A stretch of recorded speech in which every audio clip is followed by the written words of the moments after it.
All right, so Saturday Bible study. Excuse me. It's late Friday night, but we're early for Saturday. That's good. So whether you eat or drink, whatever you do it all for the glory of God. Don't give offense to Jews or Gentiles or the church of God. I also, or two, try to please everyone in everything I do. I don't just do what is best for me. I do what is best for others so that many can be saved. And you should imitate me just as I imitate Christ. Again, a parabolistic statement of free will, or that man helps save man. And we know that the word is a parable, as Jesus spoke in parables, and Jesus is the word, because we know of all the other Bible verses that speaks of no free will. Salvation does not come from free will, that God has ordained the end from the beginning, that he chose his sheep from before the foundation of the world. So anyway,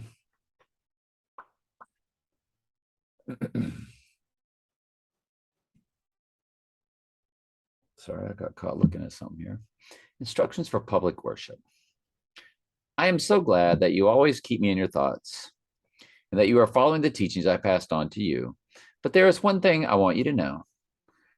The head of every man is Christ. The head of every woman is the man. The head of Christ is God. A man dishonors his head if he covers his head while praying or prophesying. But a woman dishonors her head if she prays or prophesies without covering on her head. For this is the same shaving of her head. Yes, if she refuses to wear the head covering, she should cut off all her hair. But since it is shameful for a woman to have her hair cut or her head shaved, she should wear a covering. A man not wearing anything on his head when worshiping, for man is made of God's image and reflects God's glory, and woman reflects man's glory. I don't have anything to say to that. I'm just going to let it speak for itself. Let God be true and every man a liar. So take it to prayer if you got a problem with that or an issue with that. I have no opinion on that whatsoever. I read it as is.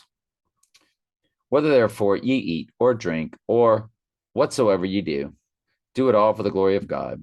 Give none offense, neither to the Jews nor the Gentiles, nor to the church of God, even as I please all men in all things, not seeking my own profit, but for the profit of many, that they may be saved. I'm reading it in the King James now. Be ye followers of me, even as I also am of Christ. Now I praise you, brethren, that you remember me in all things, and keep the ordinances as I delivered them unto you. But I would have you know that the head of every man is Christ, and the head of every woman is the man, and the head of Christ is God. Every man praying prophecy, having his head covered, dishonoreth his head. But every woman that prayeth or prophesieth without her head uncovered dishonoreth her head. For that is even all the ones, if she were shaven. For if the woman is not covered, let her be also shorn. But if it be a shame for a woman to be shorn or shaven, let her be covered. For the man indeed ought not to cover his head, for as much as he is the image and the glory of God, but the woman is the glory of the man. All right, Daniel, we're going to also get into Daniel 9 tonight after 2 verses. And the vision of the evening and of the morning was told as true. Wherefore, shut up the vision, for it shall be for many days. And I, Daniel, fainted and was sick certain days. Afterward, I rose up and did the king's business, and I was astonished at the vision, but none understood it.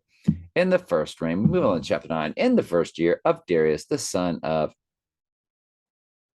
Abasarus, of the seed of the Medes, which was made king over the realm of the Chaldeans, in the first year of the reign, I, Daniel, understood by books the number of the years whereof the word of the Lord came to Jeremiah the prophet, that he would accomplish 70 years in desolations of Jerusalem.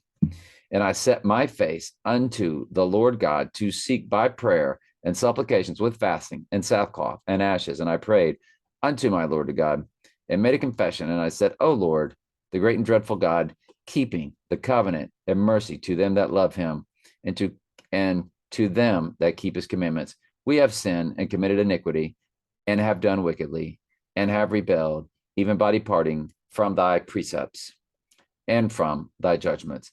This is the beginning of the lamentation of Daniel chapter 9. The lamentation of Daniel chapter 9. I call it his lamentation. That's my own words for it. They don't really call it that, it appears. What is a lamentation? Definition of lamenting: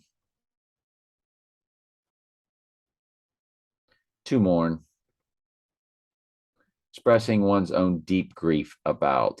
You're going to read where Daniel is deeply grieved. Express regret or disappointment over something considered unsatisfactory, unreasonable, or unfair.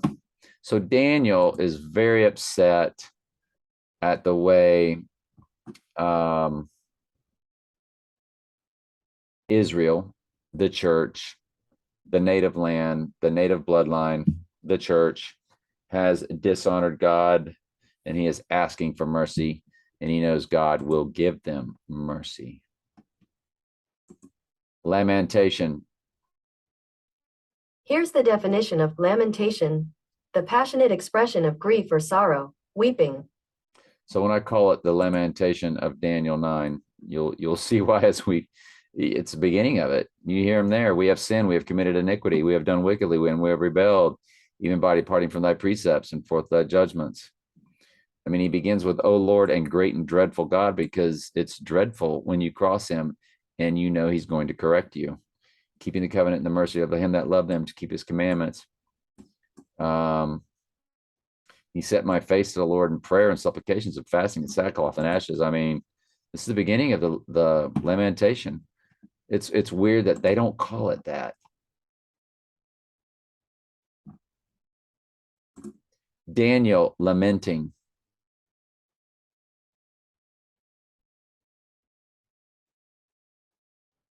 Daniel 9, 1 through 19. Daniel's confession on behalf of his people. Okay. So at least they call it that. Daniel lament. A time for lament. Daniel's lament. Bush's. Anyway, interesting.